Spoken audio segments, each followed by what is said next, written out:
Natural cough remedy Elecampane. How it works: this pretty, yellow-leafed herb, high in mucilage, has been used for centuries to treat bronchitis and asthma.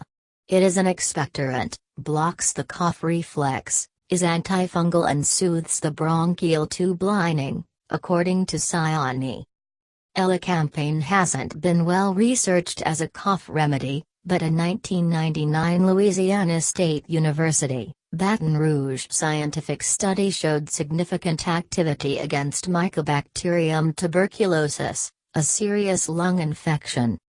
I use Elecampane as a lung cleanser, Siani says. It's good for mucus breakup and safe for kids and the elderly.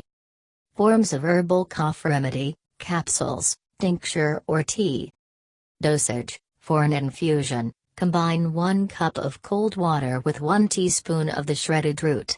Let it stand for 8 to 10 hours. Drink it hot 3 times a day.